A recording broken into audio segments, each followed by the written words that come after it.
Good morning. Ipakita ko kung gaano kagamit o katibay ang isang Polytop o masilya. Lalo na sa mga project natin, sa bakal, sa kahoy, sa mga cabinet, sa dining table. Ito papakita ko sa inyo yung ginawa ko sa dining table dito sa bahay. Ito ay hati. Tingnan nyo yung guhit na yan. Dalawa tong tabla. Tapos, yung awang niyan, nasa 0.5 cm. Mga ganyan yung awang.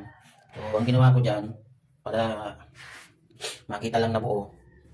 Masilya po yan, masilya yan, masilya ito. Tama mo, masilya yan, masilya. Ito, yan, masilya yan. Ito mo yan. Makinis yan kasi nilagyan ko ng gloss, lacquer gloss. Pagkatapos kong i-varnish, tapos sanding sealer, tapos saka ko nilacquer gloss. Kaya makintab siya, madulas, hindi siya rough.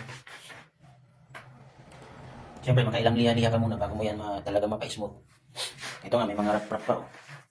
Ayan mga yan, mga butas, ito mga parang butas-butas. Parang mga lubak-lubak. Ayan, lubak-lubak, kumbaga hindi naman siya butas eh.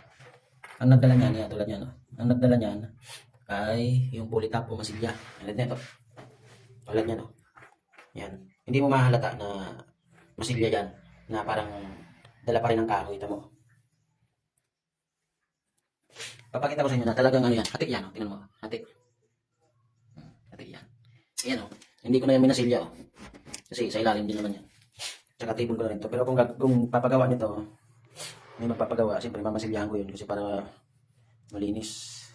So, itong ruwang na nasa 0.5 cm, hindi ko na pinantay ng planer.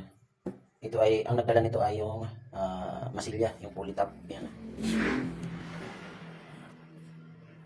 Ito naman, kaya naging ganito na varnish din to guys, varnish din to. Inaplayan ko muna ng primer na Syncretes Yellow. Bakal to, bakal yun na tubular. Inaplayan ko muna yan ng Syncretes Yellow na primer. Tapos saka ko pinatungan ng varnish, yung maple na plastic varnish. Ito guys, matibay kasi ang varnish sa pag ina-apply mo. Matibay siya kumapit yung pintura. Guys, dito, ayan yan parang regalo ko lang din dito sa bahay. Ito yung napundar ko lang dito sa bahay ng taong 2025. Kung tutusin, ang materialis nito inabot mga 5,000 rin. 5,000 rin sa materialis ha. Pati yung mga liha, yung varnish, yung masilya. Kasi maraming liha ang dyan eh. Maraming liha yung naubos. Makakailang liha-liha ka. Tapos yung sanding sealer mo. Tapos yung clear gloss lacquer mo. Ayan. Ang clear gloss lacquer kasi para makintab, para madulas, parang hindi naman siya parang hindi naman siya smooth ba? Hindi siya madulas na talagang madulas. Nakikita mo lang na clear gloss lacquer nagpapatibay din yan, tsaka nagpapakintab ng isang furniture. Madalas nga yan ini-spray.